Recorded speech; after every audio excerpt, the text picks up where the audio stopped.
couple people came together and said, what can we do to celebrate some of the teams, and how can we do it?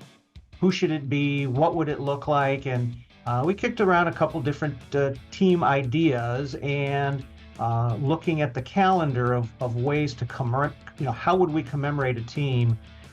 Looking at the calendar as we do at the Hall of Fame, celebrating a lot of anniversaries, and it quickly became apparent that 2024 is the 50th anniversary not only of the Steelers' first Super Bowl of 6, but also really the foundational draft and arguably the best NFL draft of all time that secured 4 future Hall of Famers for the Steelers. Plus, then they went out and picked up an undrafted free agent to actually get 5 future Hall of Famers out of that 1974 draft class. Take me through what you guys were trying to accomplish and tell me a little about the exhibit itself.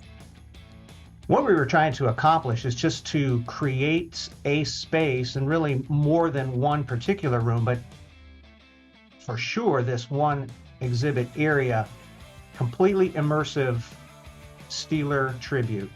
The wall graphics, the signage, Pittsburgh Steelers neon light, the 6 Lombardi trophies, genuines, not replicas. There's another wall that has Franco Harris and Mel Blount and Terry Bradshaw, and not only Hall of Famers either, because you've got Santonio Holmes on this wall, T.J. Watt, Ben Roethlisberger, all represented, on some wall graphics. We think people are going to love taking their pictures next to their favorite Steelers.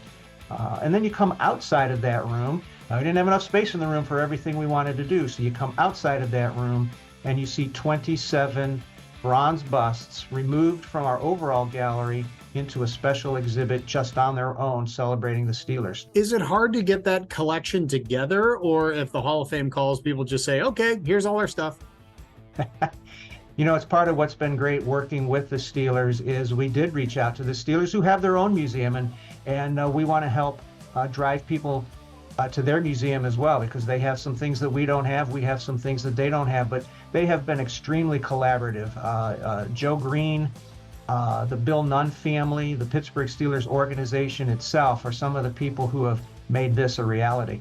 When you watch pro football games, and every team has its fan base, and some are bigger than others, but when you watch a Steelers game, it doesn't matter where they are. There are Steeler fans everywhere, and I think it started with the teams that you're talking about. What do you think it was about those teams that got people to kind of jump on that bandwagon and stay on it for these 50 years?